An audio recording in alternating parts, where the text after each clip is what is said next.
Bueno, entonces, el día de hoy se inicia la unidad 3, no la 2. Ahí hay una error. ¿Ya? Vamos a hablar de infecciones respiratorias.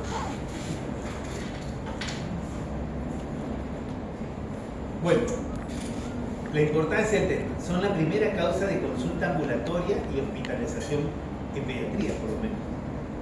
En 2025 se reportaron cerca de 824.000 episodios de infecciones respiratorias agudas solo en menores de 5 años.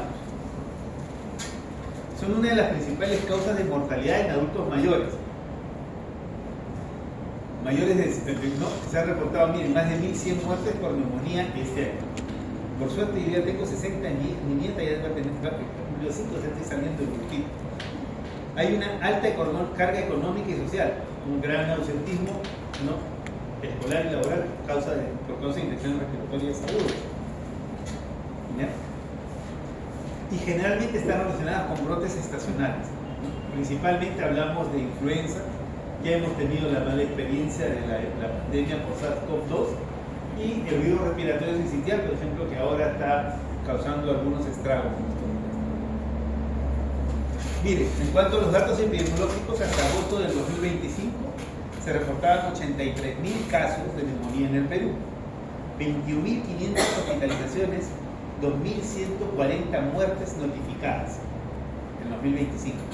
En menores de 5 años, más de 4.400 hospitalizaciones con 51 defunciones. Y en el caso de los adultos mayores la cosa es escandalosa. Más de 1.100 fallecidos por neumonía en lo que va del año 2020, lo que fue el año 2025.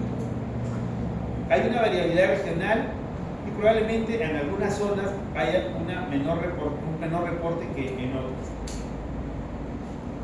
Acá tenemos los episodios de neumonía en menores de 5 años. Quiero que vean, por ejemplo, básicamente lo que pasó en esta época, por ejemplo, la época post-COVID, entre 2020 y 2021, en que estuvimos confinados, ¿no?, y que los niños básicamente estuvieron metidos en sus casas, y los demás se movían de los adultos.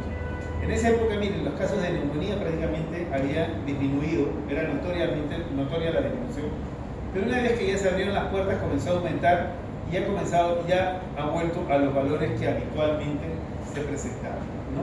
Entonces lo que vemos es de que la neumonía tiene mucho que ver con el entorno social. Acá vamos a ver, miren, las neumonías por grupos de edad.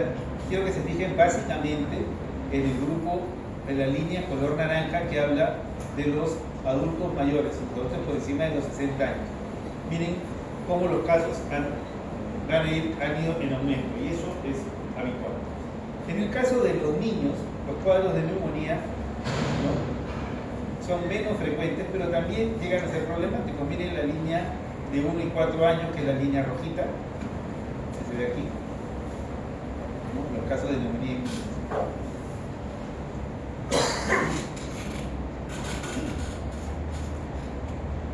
En cuanto a hospitalizaciones por neumonía, obviamente las hospitalizaciones son mayores en el grupo de los adultos mayores. O sea que la mayor morbilidad se da en los dos extremos de la vida, en los mayores de 60 o los menores de 5, y la mayor tasa de hospitalización se da también en estos grupos, y principalmente en los mayores de 60.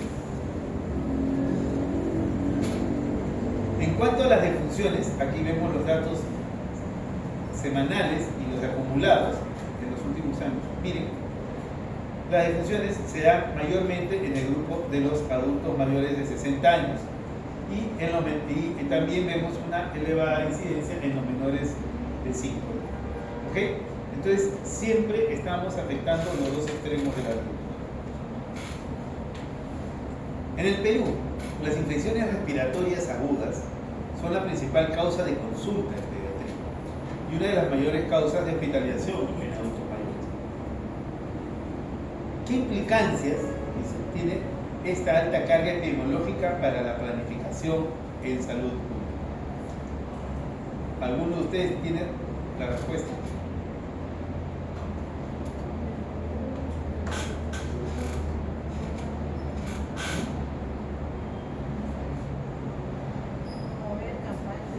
¿Perdón? La fortalecer programas de vacunación y vigilancia epidemiológica, eso está bien. ¿Algo más? Ya se saltó, ya la D. Me hace trampa, esto no funciona, no logra funcionar bien. Pero ya bueno, era promover campaña de prevención estacional. Todo el rato me está peleando con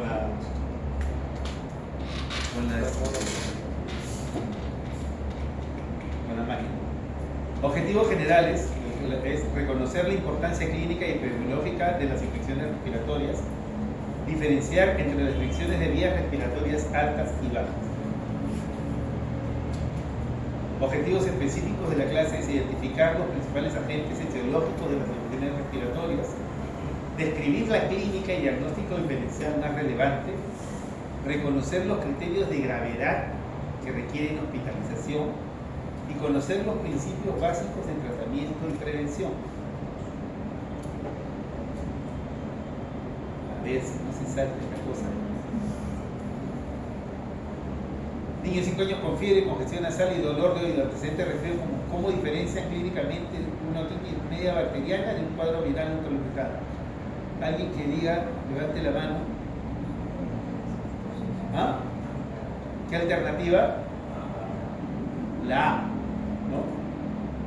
Ahora sí funciona. Otalgia intensa, fiebre alta, membrana timpánica, abombada y eritematosa. ¿No? Es importante tener en cuenta ese detalle de que todo niño que viene con infección respiratoria alta no está bien examinado si no le han visto el oído. ¿Ya? Así que aprendan a hacer otoscopía. No es nada del otro mundo. Se consiguen su otoscopio y todo niño que va, otoscopio. Y si no tienen con qué practicar, agarran a su enamorado y le jalan las dos orejas y lo miran con el otoscopio. ¿Ya? Otoscopio estamos hablando. Entonces es importante que aprendan a ver una membrana timpánica. Es muy importante. ¿No? Y si tienen hermanito pequeño, agarran, le dan un chupete, lo amarran y le examinan las orejas todos los días para que aprendan a hacer la otoscopía a los niños.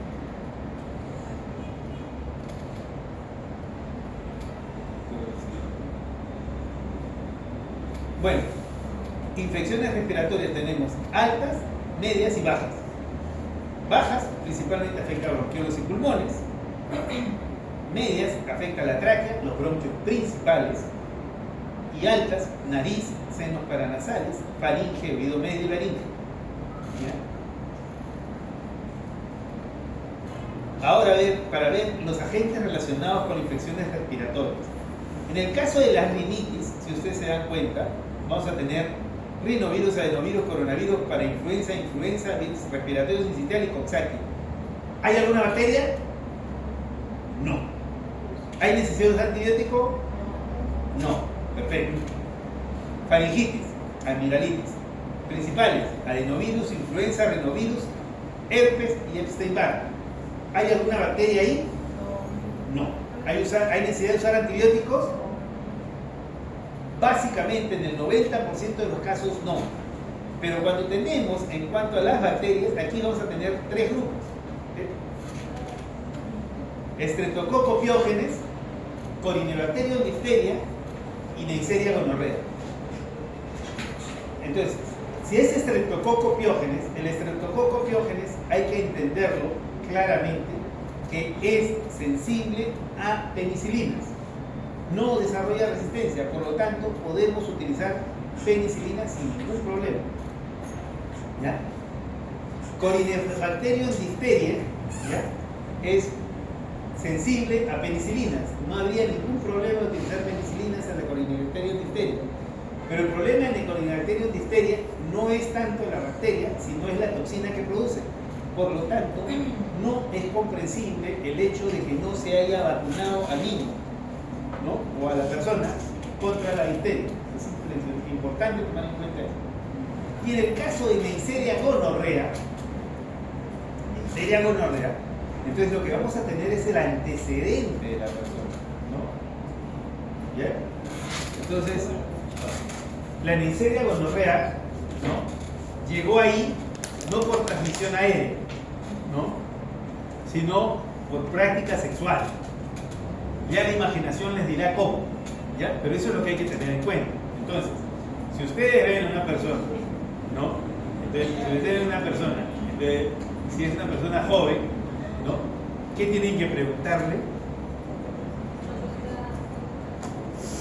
Su conducta sexual, ¿no? Más si es muy purulenta, entonces piensen bien, ¿no? Entonces, pregúntenle su conducta sexual.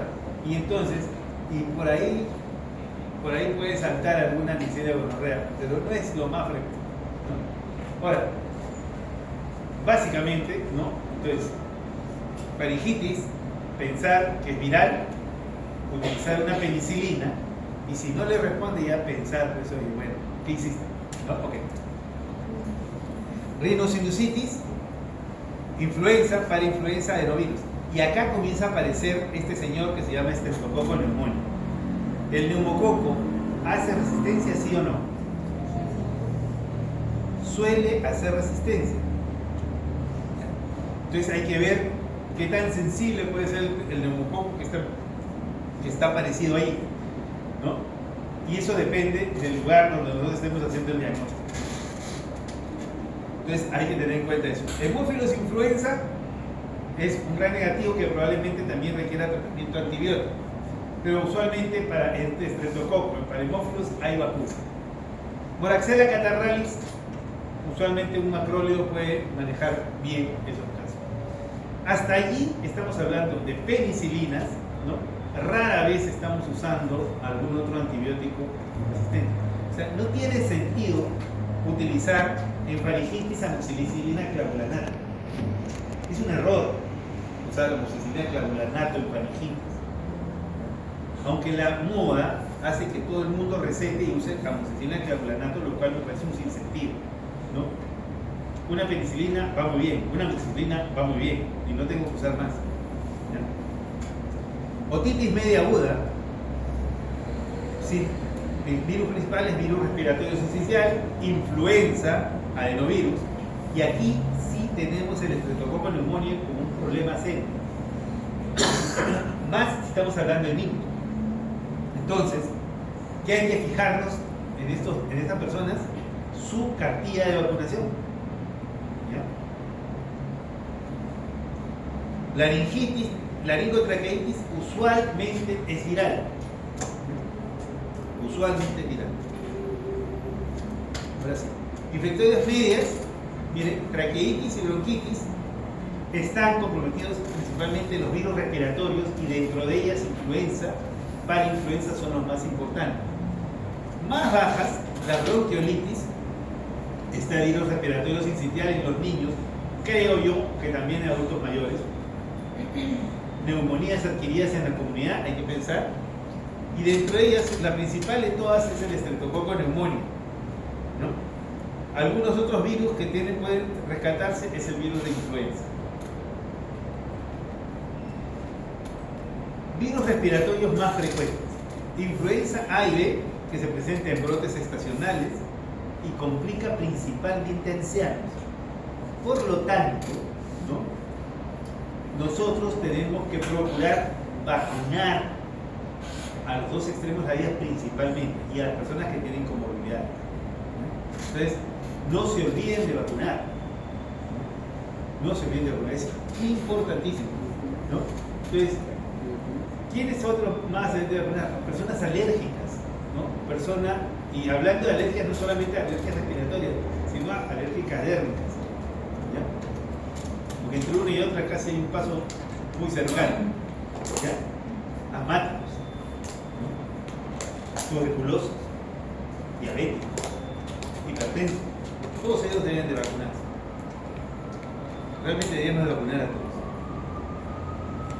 Respiratorio sincicial, primera causa de bronquiolitis en niños, actualmente ya hay vacuna para respiratorio sincicial. Hace 2 meses ya está incluida en el esquema nacional de vacunación. Para influenza, que va a causar la laringotraqueitis, no hay vacuna, lastimosamente. Adenovirus tampoco hay vacuna. Rinovirus, coronavirus estacionales y SARS-CoV-2, bueno, en el caso de SARS-CoV-2 ya tenemos vacuna. Las bacterias más importantes, miren, para neumonía adquirida en la comunidad tenemos Streptococcus pneumoniae, Haemophilus y las atípicas. En las atípicas tenemos micoplasma, clamidófilas, legionela. Y aquí hay algo que se ha olvidado, o creo que lo va a atestar adrede. Si se les presenta una persona joven a la emergencia con una neumonía atípica, ¿en qué agente piensan principalmente? Joven con neumonía atípica. No, ¿por qué dicen? ¿Solo, cómo llamas? Solo Lucía. Persona joven con neumonía atípica.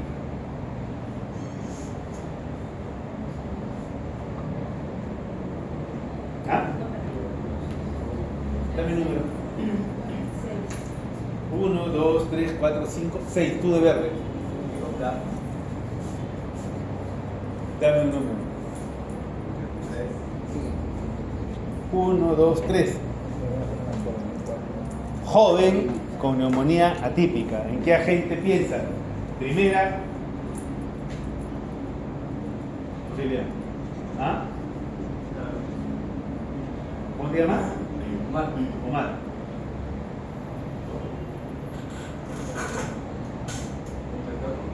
¿Ah? ¿Qué has dicho? Dame tu número. 1, 2, 3, 4. Tú de verde. ¿Cómo te llamas? ¿Ah? Sionis. ¿Y qué piensas? Joven con neumonía típica. Si hubieran preguntado eso en el examen, ¿ah? ¿Ah? No. ¿Ah? Pneumocystis jirovecii es la principal causa. Joven con neumonía típica, no se vayan más allá. Ese jugó, hay que hacerle la prueba de VIH, y si la prueba de VIH sale positiva, entonces ese paciente tiene pneumocystis carini, pneumocystis jirovecii. Entonces, ¿y cuál es el tratamiento? Cotrimoxazol. ¿Ya? Si no es después de eso, ya piensen en todo lo que dice ahí. ¿No? Pero no se olviden de pensar primero en pneumocystis jirovecii. Okay.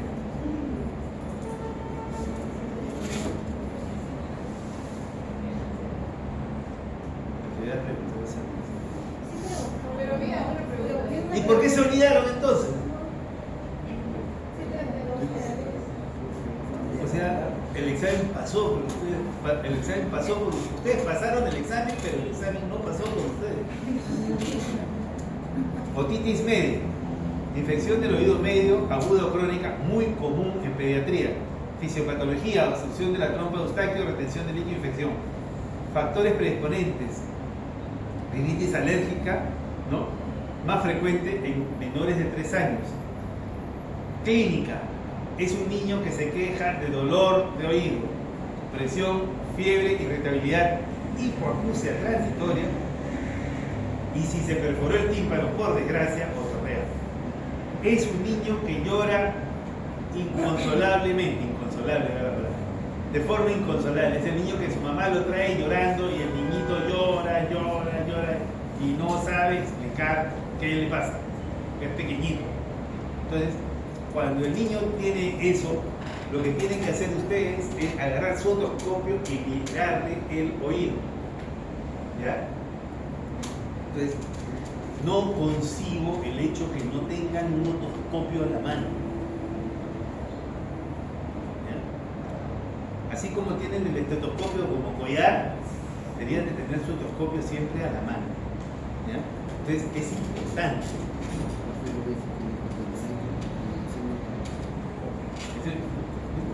Se los digo que es importante porque todos mis alumnos se agarran, miren el oído. Si tengo que estarle prestando el microscopio a todo el mundo. Hasta los residentes. Hasta los asistentes. ¿No? O sea, uno tiene que ir a la guerra con todo, ¿no? Tienen que tener su otoscopio y hacerle otoscopiato.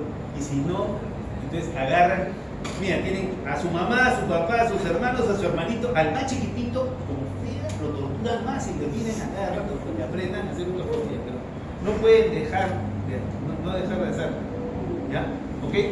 Y lo que tienen que ver es esto, un tímpano de esta forma, como un tamborcito y brillante, nacarado. Esto es lo que se ve en una otoscopia, ¿ya? Entonces, es importante tener en cuenta ese detalle, ¿no? Entonces, que el tímpano debe ser tenso, ¿no? Y nacarado, como un tamborcito. Esto es señal de una otitis crónica. Miren, ya el tímpano está medio carnificado, hay secreción purulenta. Ese es un oído ya alterado, ¿no? Entonces,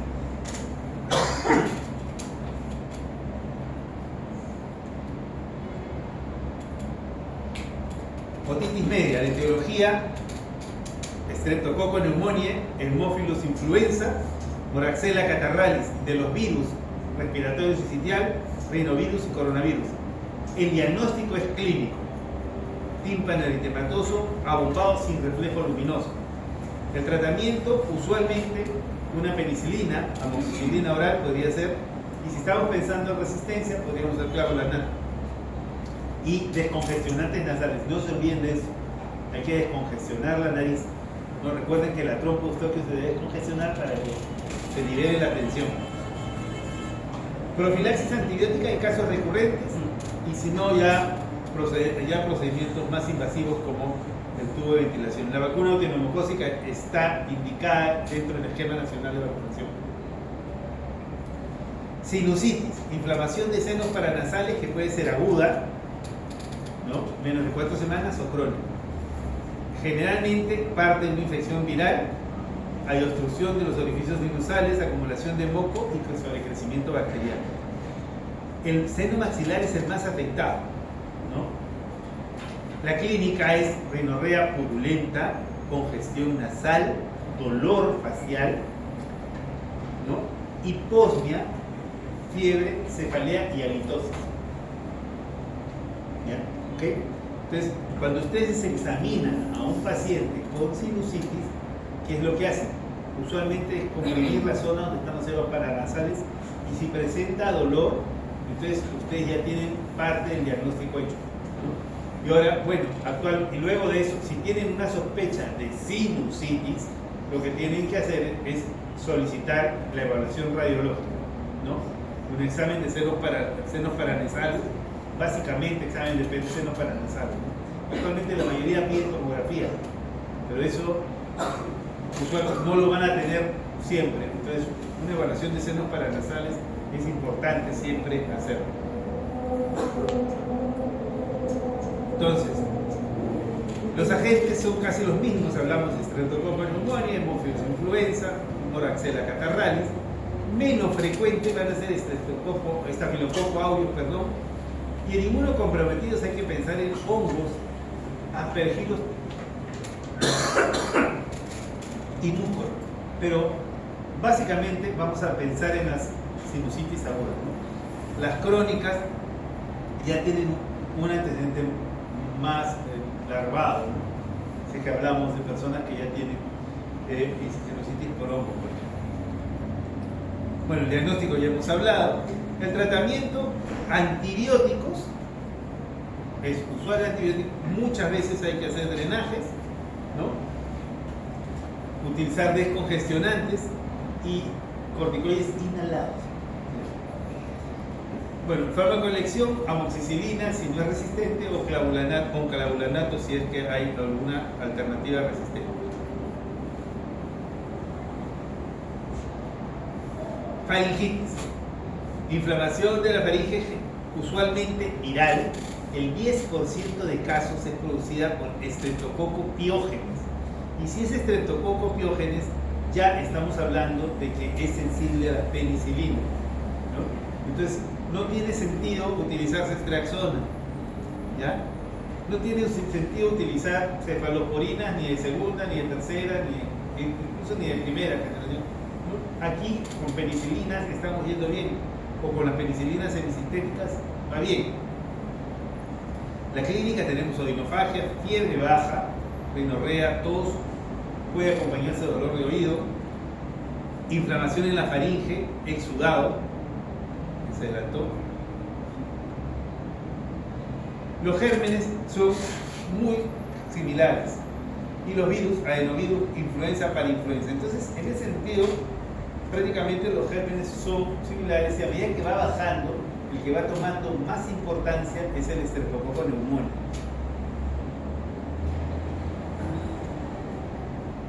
Esto es lo que vamos a ver usualmente, ¿no?, en una faringitis por piógenes. No vamos a ver tanto exudado, sino vamos a ver inflamación intensa, ¿ya? Entonces, siempre es importante cuando ustedes examinen su faringe, utilizar el bajalenguas, ¿ya?, y usar una linternita. Por suerte ya todos tienen linternita en su celular, ¿no? Entonces, eso por lo menos salva la situación. Deberían tener una linternita para que dirijan mejor, pero bueno, ya es la modernidad, ¿ok? En algunos casos vamos a ver un exudado, ¿no? O vamos a ver imágenes como esta. En este caso, por ejemplo, si yo trato de sacar este supuesto exudado, voy a darme cuenta que no sale, ¿no? Y son leucoplanas, y no puedo eliminar. Pero si lo elimino, pueden ser pseudomembranas y podría pensar en difteria. En este caso son leucoplacas producidas por este.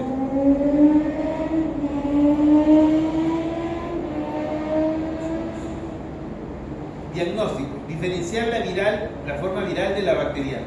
Hay unos criterios de Centor, que es el exudado amigdaliano, adenopatía cervical anterior dolorosa, fiebre y ausencia de tos. Tratamiento: penicilina de cualquiera de su forma, ¿no? Penicilina G, penicilina B o amoxicilina. Si son alérgicos, pues tenemos que usar un macrol o una cefalosporina de primera. Usualmente lo que utilizamos es más un macróleo. Acá hablan de eritromicina, pero actualmente usamos los nuevos macróleos que podría ser acitromicina, que es mejor tolerado de dosis única, o la claritromicina también. Ok. Miren, tratamiento: reposo vocal, hidratación, humidificación ambiental y en casos graves podría utilizarse corticoides. En casos graves, no en todos los casos, ¿ya? Y en casos en los que yo prácticamente ya veo que el compromiso laringio es muy intenso. Por ejemplo, una persona con laringitis, ¿no?, y que no puede dormir por la tos, ¿no?, porque le vienen los accesos de tos y no puede dormir. Entonces, allí podríamos usar una pequeña dosis de corticoides, no extensa, 1 o 2 días como máximo, o utilizar un antiinflamatorio, un esteroideo tipo ibuprofeno, ¿no?, también nos podría ayudar. O si no, utilizar algún anestésico local, ¿no?, la benzocaína, la leucaína, esas pastillitas que hay, multibióticos, ¿no? Esos que tienen ahí, lo más importante no es el antibiótico, sino es el anestésico, ¿no?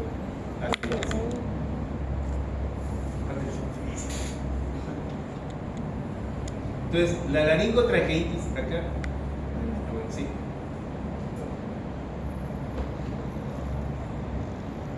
Croup.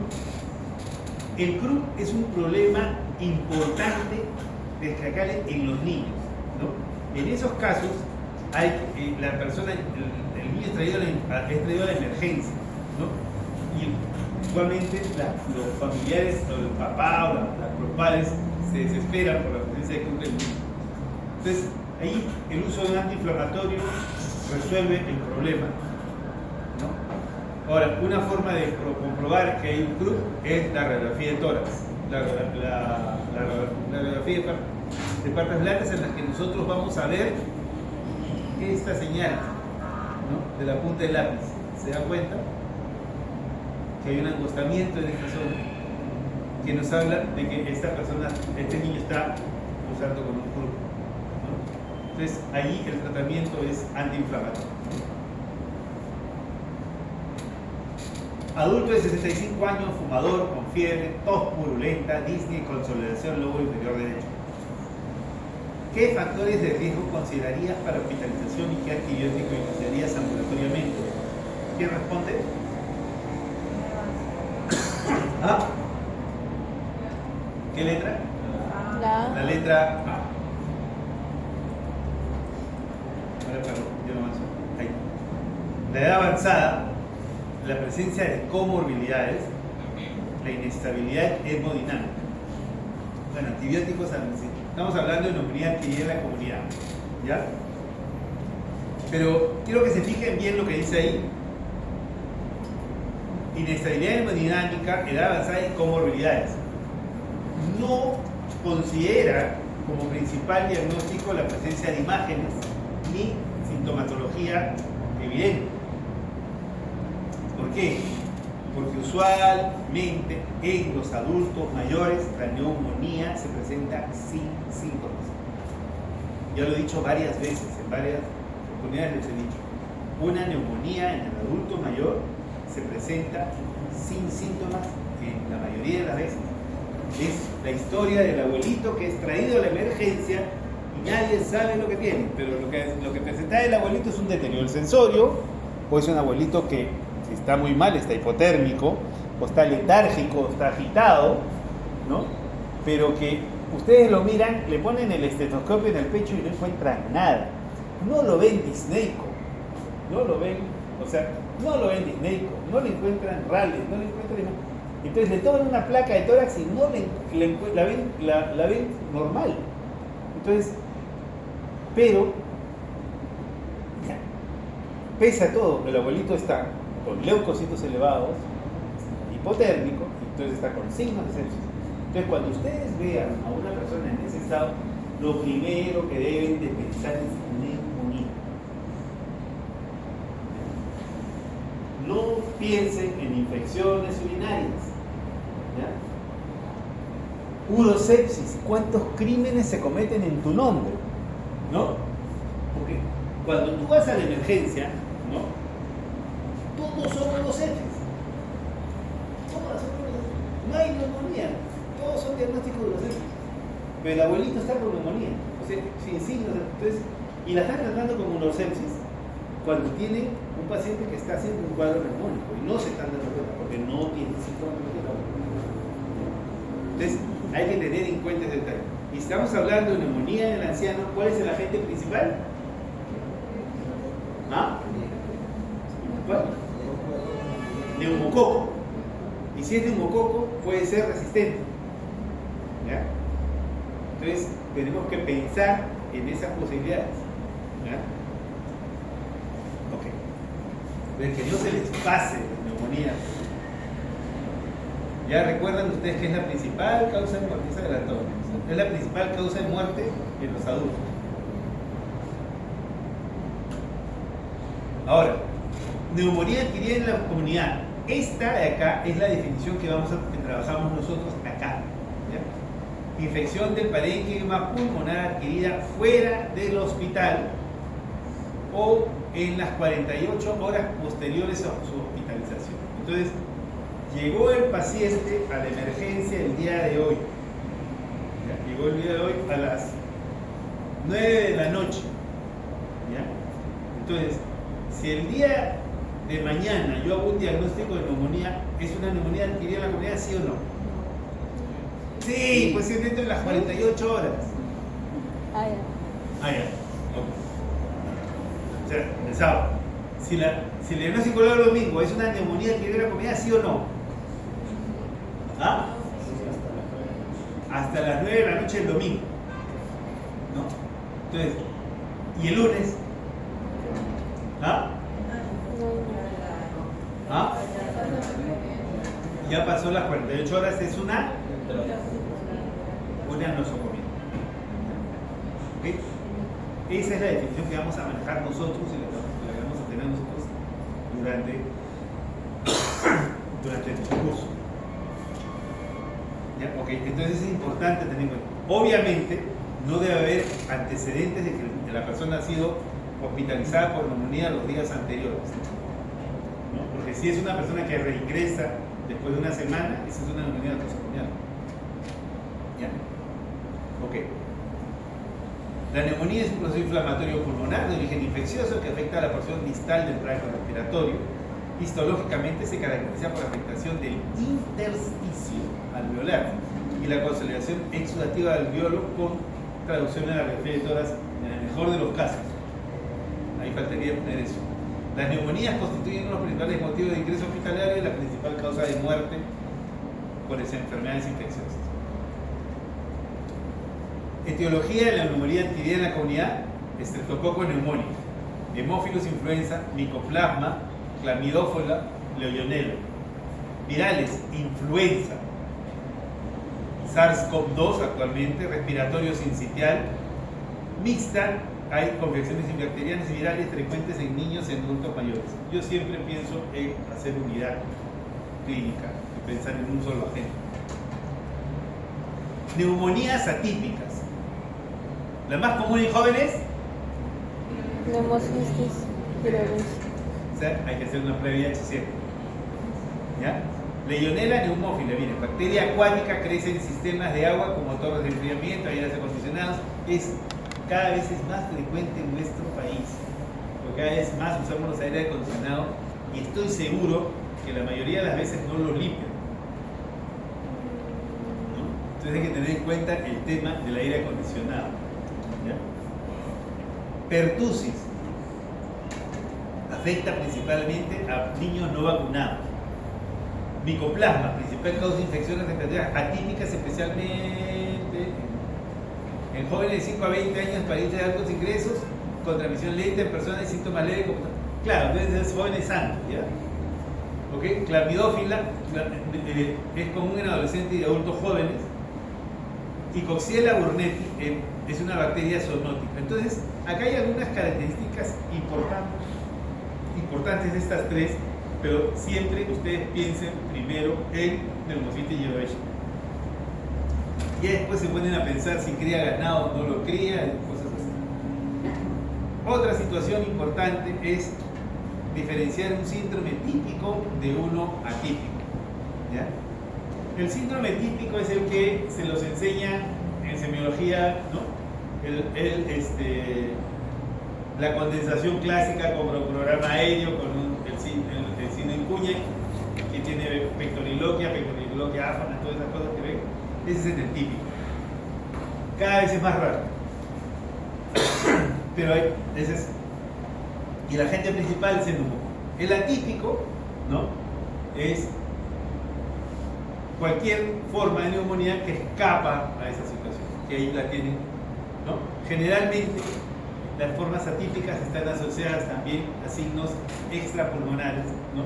Como pueden ser problemas articulares o problemas inmunológicos. Entonces hay que pensar en eso. Y pensando más en los atípicos, hay que descartar siempre el VIH. Manifestaciones clínicas son variables y diferentes en los ancianos frágiles. Los síntomas clásicos de taquicardia, tos y fiebre pueden estar ausentes, miren, en 30-35% de los pacientes. No presentan fiebre en 30-50% de casos. No hay presencia de tos en 55% de casos. No hay presencia de disnea en 45% de casos. ¿Ok? El 20% se presenta sin fiebre, ni dolor preineurítico, ni tos. Lleva más tiempo con clínica antes de diagnóstico. Se debe mantener una alta sospecha clínica, eso es cierto. ¿Ya? Si yo voy a estar esperando encontrar una triada en los pacientes, entonces se me van a pasar todas las neumonías, ¿no? Entonces, lo que tengo que pensar siempre cuando llega un paciente a la emergencia y no tengo un foco definido de la infección, lo primero que debe pasar por mi mente es pensar en neumonía, ¿no? Ahora, si hay compromiso del sensorio, entonces ya ustedes han descartado obviamente rigidez de nuca, ¿ok? Entonces, pero sí, si ya descartaron la meningitis que lo puede matar al paciente, lo que deben de descartar básicamente es neumonía, no infección urinaria. ¿Ya? ¿Ok?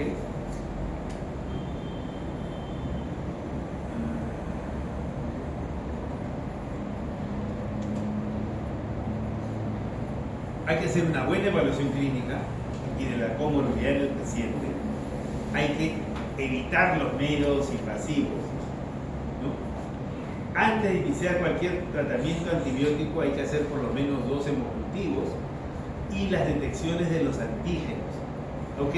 Aquí hay algo importante a tener en cuenta. Antes de iniciar el tratamiento antibiótico, ustedes van a hacer los hemocultivos, 2 hemocultivos, porque ese es el criterio de manejo de sepsis que ya lo conocen, ¿no? Y en el caso de los antígenos, siempre piensen en el antígeno de neumonía, el antígeno de neumococo en orina, que es muy útil, y yo no entiendo por qué no está incluido dentro de las emergencias hasta ahora, ¿no? El antígeno de neumococo. De Legionella también podría pedirse, pero por lo menos el de neumococo. Porque si tienen un antígeno positivo de neumococo, ¿no? Entonces ya tienen prácticamente el diagnóstico. Ahora, el antígeno de neumococo les va a servir para hacer diagnóstico no solamente de neumonía, sino también de meningitis, ¿ya? O sea, antígeno neumocócico hay que solicitarlo siempre, en orina o en sangre, no hay ningún problema. Una positividad ya les está dando prácticamente el diagnóstico. Derrame pleural, si tiene una medida importante, nos lleva a hacer una torretocentesis y poder hacer el diagnóstico a partir de ello, ¿no?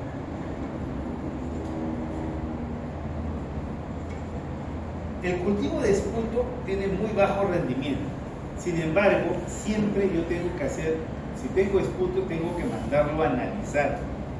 Y para mandarlo a analizar, tengo que valorar si la muestra es aceptable o no. Este es el criterio que nosotros vamos a utilizar para calificar como que es una muestra aceptable o no. Si tiene más de 25 leucocitos por campo y si hay menos de 10 células epiteliales por campo. Eso nos dice que es una buena muestra. Ahora, por ejemplo, yo estoy en mi servicio rural, ¿no? Y tengo un paciente que le tomo muestra de esputo.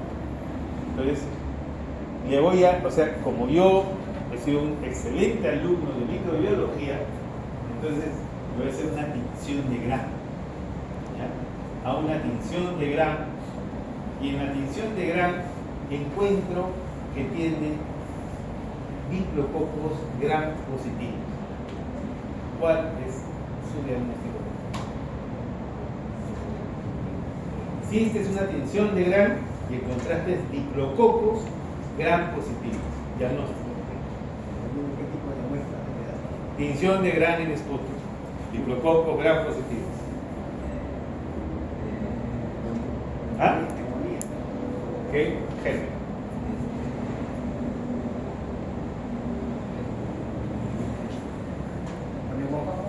Neumococo. Diplococos Gram positivos es neumococo. Si en la tinción de Gram encuentro cocos en racimos, ¿cuál es mi diagnóstico? Tengo una buena muestra, cocos en racimos. ¿Cómo te llamas? Yasmín. ¿Ah?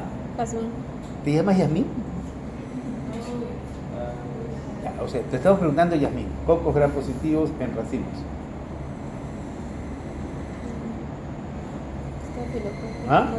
Estafilococo. Estafilococo. ¿Ya? Cocos Gram negativos. Cocos Gram negativos. En parejas. Cocos Gram negativos.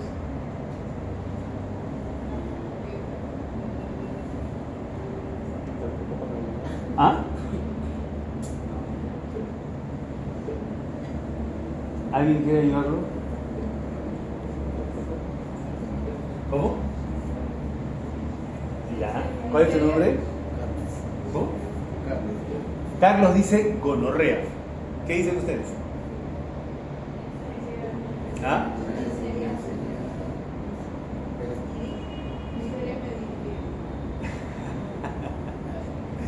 ¿Neisseria meningitis o Neisseria gonorrea? ¿Qué piensan? ¿Qué es más frecuente? ¿Ah? Gonorrea. la muestra del A ver, lo más común que yo encuentre cocos gram negativos, lo más común es que sea la Neisseria gonorrea, ¿ya? Porque tengo que preguntarle al paciente qué hizo la semana pasada, ¿ya? ¿Ok? Porque si no es Neisseria gonorrea, si no es Neisseria gonorrea, es lo que dijeron, lo que dijo, tú has dicho eso, ¿no? Bueno, lo que dijo Vale, que era Neisseria meningitis. Y si es Neisseria meningitis, ustedes la vieron, ustedes vayan corriendo, tomen su antibiótico y vacúnense contra la meningitis, porque probablemente se mueran, ¿ya? ¿Ok? Entonces, ese es un tema que hay que tener. Gracias a Dios, no es endémica en nuestro país la Neisseria meningitis, pero esa disquisición tenemos que hacer. ¿Ya? Obviamente, si es una meningitis, si una Neisseria meningitis, no va a estar tan simple con una neumonía en Chereco, podría estar haciendo petequias y todas las cosas. Hay que tener mucho cuidado, ¿ya? Mucho cuidado. Pero un diplococo gram negativo puede hacernos pensar en gonorrea, como dice Carlos, o Neisseria meningitis. Y ahí nuestra clínica nos tiene que ayudar mucho, ¿ya? ¿Ok? Pero de todas maneras, o sea, si bien es cierto el gram es una prueba que nos dé certeza del diagnóstico, sí nos va a orientar de forma importante. ¿Ok? Y lo que más van a encontrar, obviamente, va a ser cocos gram positivos en cadenas o en residuos. No van a encontrar gram negativos, salvo que probablemente estemos pensando, lo que podríamos encontrar son bacilos gram negativos, y en ese caso podríamos hablar de enterobacterias, ¿no? lo más común que vamos a encontrar, o coco bacilo.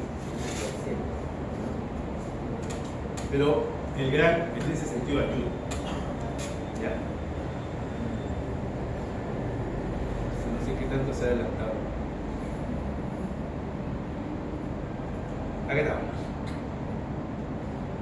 Entonces, bueno, para suerte suya, la creciente disponibilidad del PCR, estamos hablando de reacción de cadena polimerasa, en la última década la convierte en un método preferido para identificar patógenos respiratorios virales y bacterias atípicas.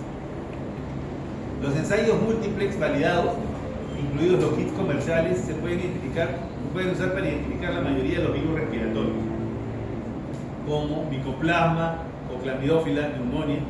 Las pruebas de detección de antígenos también ofrecen una prueba rápida en el punto de atención, ¿no? Pero la PCR es una prueba más sensible y específica. A pesar del aumento de la disponibilidad y la reducción de precios, aún requieren mucho trabajo y conocimientos técnicos. ¿A qué me estoy refiriendo? Actualmente las pruebas de amplificación de cadena son pruebas que están más en uso a nivel comercial. Ya hay pruebas que han salido, son comerciales, ¿no? Y se las ofrecen en los laboratorios. Estamos hablando del microarray, del FIMARray. Ahora, son pruebas que nos llevan a diagnóstico rápidamente, pero aún ahora son pruebas muy costosas. Entonces, si me llega un niño con una faringitis, ¿ya? No le voy a hacer un microarray, no le voy a hacer un FIMARray para diagnosticar una faringitis cuando yo sé que es un estreptococo piógeno. Entonces, no voy a gastar un recurso muy valioso en un diagnóstico de ese sentido. Generalmente, estas pruebas las voy a usar cuando hay un problema serio diagnóstico que requiere ser esclarecido. Entonces, hay que tener en cuenta ese detalle. Probablemente, y eso sí, el futuro lo va a decir, de aquí a unos 6, 7 años, estas pruebas sean mucho más fáciles de desarrollar y que sean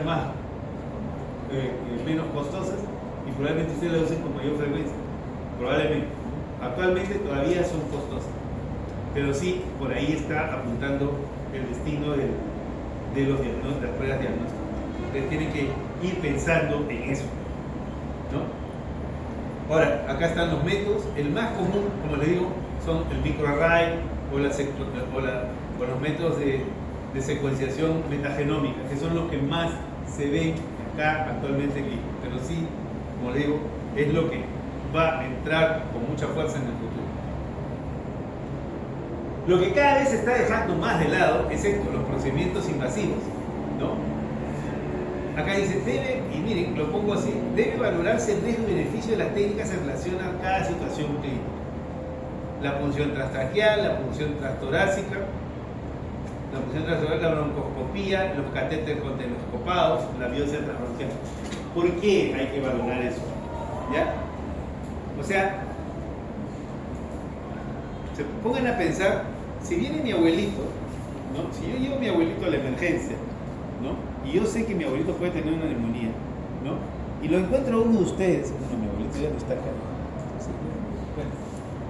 Pero bueno, si y lo encuentro a ustedes, y uno de ustedes quiere hacerle esto a mi paciente, yo los voy a corretear con el mismo punzón para hincarles, pero el ojo, ¿ya? Porque esa es una tortura, ¿ya? Eso es una tortura. Entonces, todas estas son es la mejor forma de torturar a un enfermo, ¿ya? ¿Me entiendes? ¿Ya? O sea, solamente se tienen que hacer estas pruebas invasivas. A ver, ínquenle la tráquea a esta altura a una persona y métanle agüita y aspírenlo para que vean lo que sienten. ¿Ya? Ahí se va a sentir morir, ¿no? Así sea un abuelito que casi no se muere, ¿no? Entonces hay que tener en cuenta eso, ¿no? Entonces, solamente esto se hace cuando hay una necesidad imperiosa, ¿no? De llegar a un diagnóstico. Y generalmente esas situaciones no existen, ¿ya? ¿No? Esas situaciones prácticamente ya no existen. Entonces, hay que tener mucho cuidado. Ahora, usualmente, esas pruebas podrían hacerse en una UCI, bajo mucho control, ¿no? Y con manos muy expertas, pero no es un procedimiento habitual. En el pasado lo era. ¿Ya? En el pasado, por ahí van a encontrar, bueno, alguna vez hemos hecho esas cosas antes, ¿no? Al menos cuando yo era residente, hacíamos esas cosas, ¿no? Por eso, ¿no? Era hincar acá, sacar, aspirar y para ver qué germen era, ¿no? Entonces, bueno, ese tipo de medicina ya pasó. Ya pasó, ya prácticamente ya no se usa, ¿no? Igual las broncoaspirados, los catéteres, todas esas cosas ya prácticamente no se usan. Es más, usualmente en los que utilizamos alguna vez el broncoaspirado es para diagnosticar tuberculosis y cosas así, ¿no? Pero bajo mucho control. Ahora existen tantas pruebas antigénicas que van a ayudar, que ayudan mucho mejor. Dan mucho cuidado. Factores de mal pronóstico, miren, alteración de más de 3 o más lóbulos, una mala situación funcional basal, si tiene una presión arterial media menor a ¿cuánto? ¿Cuál es? ¿Ah? ¿Cuál es el valor límite de presión arterial media? ¿Ah? Oye, eso no se lo sé preguntar en el examen, ¿no? ¿Ah? ¿Cuánto es? ¿Ah? ¿Cuál? 70.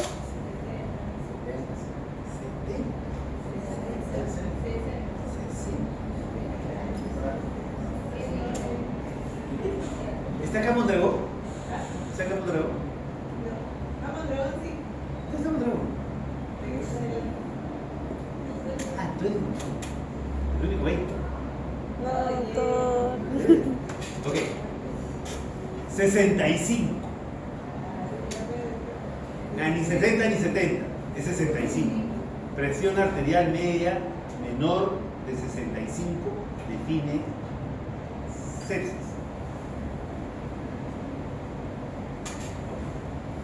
Es que no tuvieron la clase de sepsis.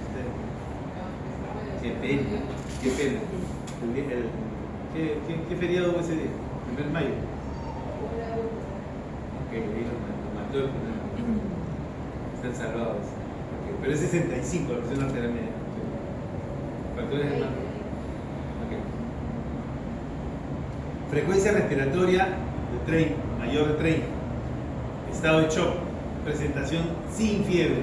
Ya hemos hablado, el abuelito con fiebre es una cosa, pero el abuelito sin fiebre es un gran problema.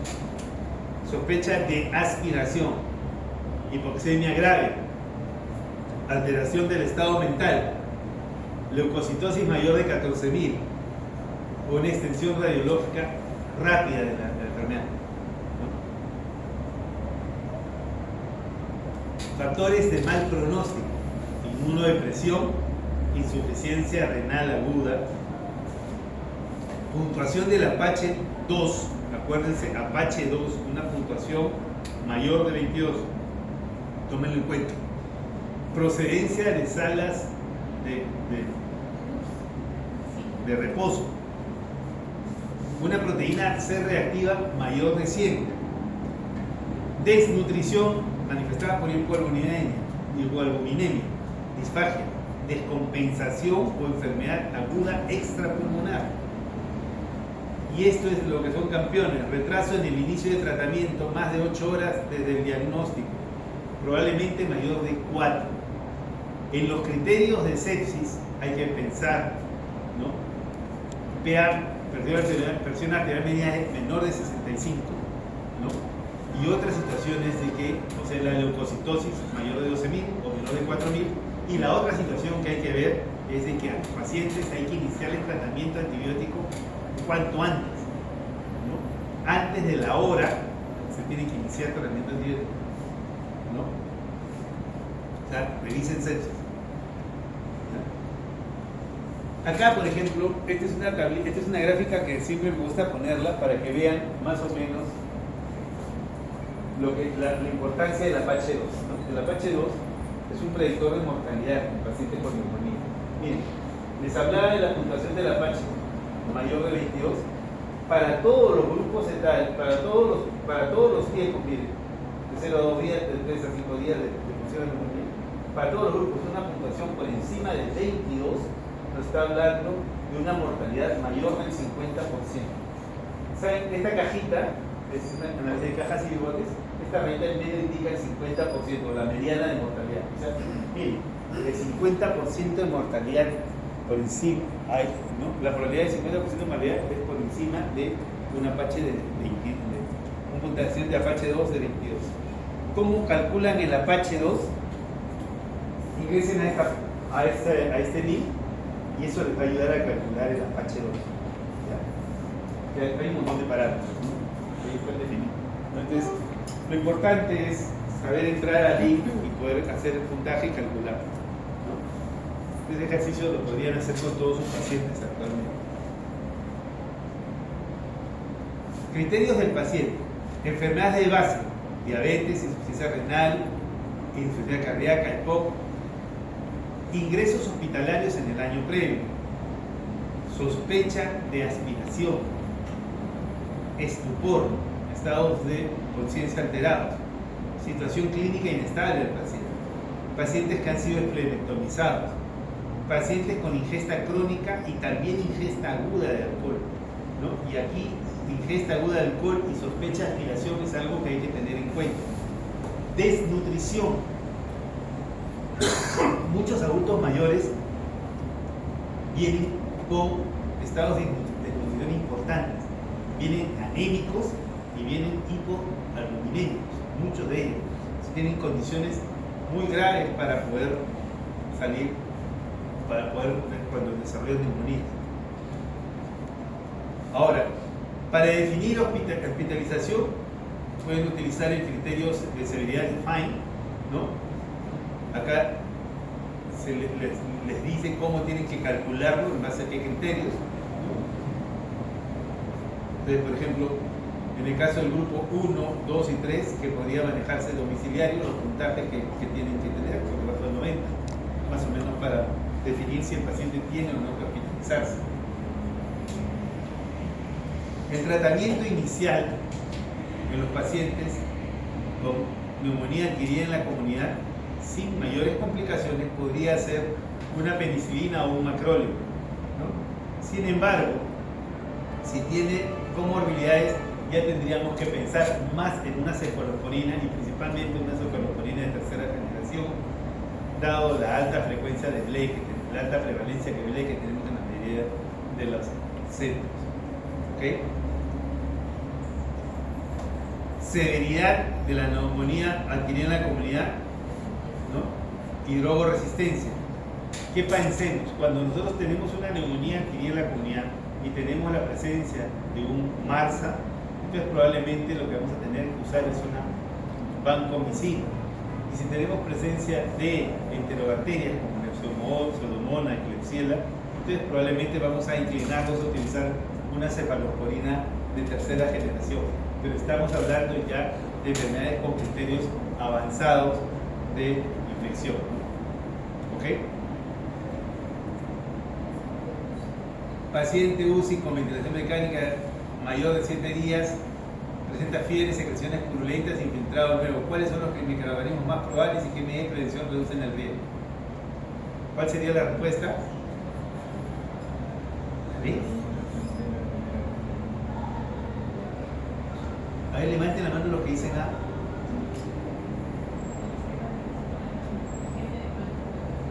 ¿Cuál es tu nombre?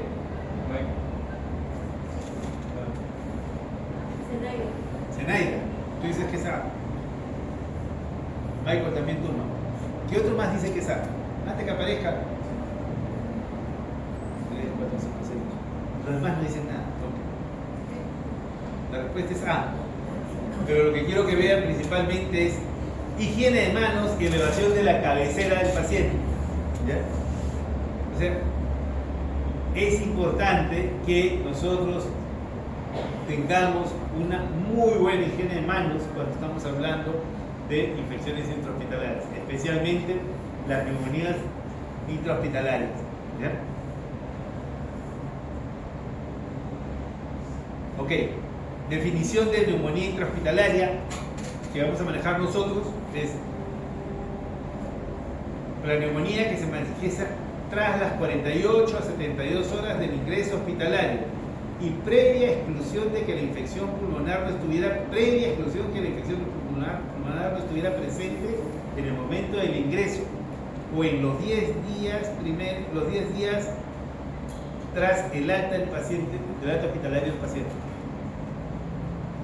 Hay que tener en cuenta esos criterios, ¿ya? O sea, si el paciente ingresó con síntomas de neumonía y yo hago el diagnóstico al día 5, no quiere decir que sea una neumonía extrahospitalaria, sino el problema ha sido de que yo me he demorado en hacer el diagnóstico. Pero si el paciente comienza a presentar síntomas a partir del día 3, ¿no? O sea, se vino a hospitalizar por una leishmania, ¿no?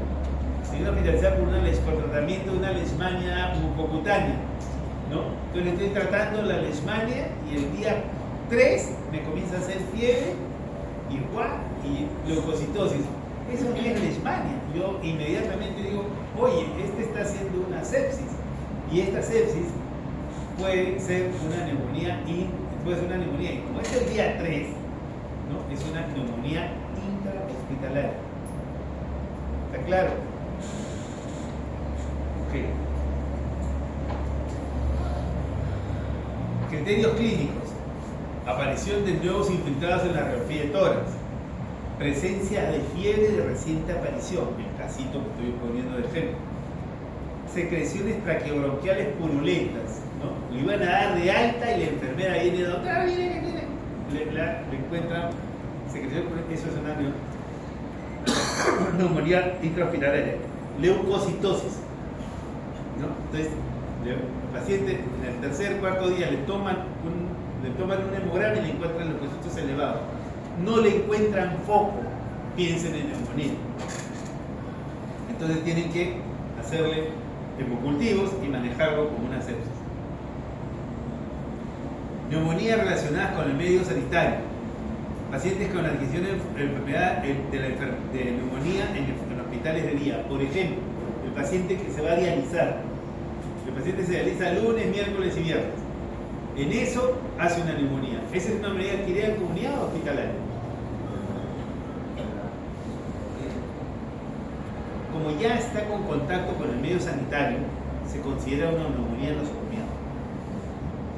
Igual, el paciente que tiene pie diabético y se va a la posta a curarse todos los días a la posta, el paciente va a curarse su pie diabético y en eso comienza a hacer fiebre, leucocitosis. Ustedes sospechan de una neumonía. Esa neumonía es asociada al medio sanitario. ¿Ya? El paciente con leishmania que viene todos los días a hacerse su tratamiento con glucantina y hace una neumonía, también asociada al medio sanitario. ¿No? Entonces, ahí hay que tener en cuenta. O el paciente que recibe quimioterapia y que hace un cuadro de neumonía. Factores de riesgo de neumonía nosocomial de acuerdo a gérmenes. En el caso de MARSA, miren, tratamiento antibiótico previo, anaerobios por aspiración, cirugía abdominal reciente. ¿No? Una mujer se opera de su vesícula y al poco rato comienza a hacer criterio de sepsis. La vesícula, la herida está limpia, pero la mujer tiene criterio de sepsis. Entonces hay que pensar en una neumonía nosocomial. ¿No? Y si la han operado, entonces obviamente vamos a pensar en MARSA. Pseudomonas aeruginosos, enfermedad pulmonar estructural, pacientes que han recibido antibioticoterapia a amplio espectro o desnutridos. Staph aureus, traumatismos, diabetes, insuficiencia renal o portadores de catéteres. Otros gran negativos, pacientes con estancias prolongadas que han recibido tratamiento antibiótico previo o desnutridos. Factores intrínsecos, alteración del nivel de conciencia, agudo o crónico. Por ejemplo, el borrachito, la persona que se fue a festejar con sus amigos, ¿no? Y terminó en el suelo, terminó en el piso. Entonces, esa persona tiene un alto riesgo de aspiración. ¿Ya? Hay que tener en cuenta eso. ¿Ya? Los pacientes que están en coma, pacientes con sinusitis, con traumatismos cráneoencefálicos, malnutridos, definidos por la albúmina sérica, pacientes con colonización anormal orofaringio, a los que les estamos dando antiácidos a grandes dosis para controlarle la gastritis, ¿no? Inmunodeprimidos, pacientes mayores de 70 años, pacientes con enfermedades subyacentes como las que vemos, EPOC, enfermedades del sistema nervioso central, enfermedades neuromusculares, diabetes, insuficiencia renal, fumadores y alcohólicos crónicos, factores extrínsecos, pacientes que usan traqueostomía, pacientes que usan aerosoles, hospitalizados prolongados, pacientes que tienen antibioticoterapia prolongada, tratamientos en el paciente, los antiácidos, ¿no? Aquí con los antiácidos hay que tener mucho cuidado. No por controlar la úlcera de estrés estamos propiciando la aparición de una neumonía nosocomial. O sea, el antiácido se usa de una manera cauta. ¿Ya? No a todos los pacientes que hospitalizan le tienen que poner su antiácido. No es así, ¿no? Hay que tener mucho cuidado porque hay una sobremedicación de antiácidos. Igual el tema de los corticoides, los citotóxicos o los sedantes. La clásica es el sedante, ¿no? Por ejemplo, están en una sala de hospitalización y apareció la abuelita y la abuelita está con compromiso sensorio y está agitada. Entonces está amarrada la abuelita, la tienen amarrada, así mismo Tupac-Amaru, la abuelita agarrada de pies humanos, la tienen así, y la tienen gritando a la abuelita. Entonces la enfermera viene y le dice, doctorcito, hay que darle algo para que no siga gritando la abuelita, ¿no? Y como el interno ya le echó el ojo a la enfermera para que duerma bien, la enfermera agarra, va y le pone aloperidol o le pone benzodiazepina. Entonces la abuelita ya se cera. Al día siguiente la abuelita está con neumonía. ¿Por qué está con neumonía la abuelita? Es la culpa del que la sedó. ¿Ya? Eso no se hace. ¿Ya? Entonces, si la abuelita grita, aguántense, bánquense. Todos nos la hemos bancado. Así que hay, ¿no? Ande, si quieres ser bueno, ándale cariñito a la abuelita, pero no la cedes, no le des al aloperidol, ¿ya? Okay. No se le da aloperidol, no se le da benzodiazepinas para calmar a la abuelita, no se hace eso. Eso es un crimen. Nutrición enteral. La sonda nasogástrica se utiliza, pero no es un adornito del paciente, ¿no? Si se la colocaste y ya dejaste de utilizar, ya no tiene utilidad, quítatela, no se la dejes. Transfusión de hemoderivados. Tratamiento empírico de la neumonía, y hemos hablado, amoxil, si es que es comunitario plenamente, si no, pensemos más en cefalosporinas de tercera generación, ¿no? O si es masa o vancomicina, ¿ya? Entonces, como ven, siempre el manejo de las infecciones intrahospitalarias tiene que ser encaminado de acuerdo a lo que tenemos, a la microbiología hospitalaria, básicamente.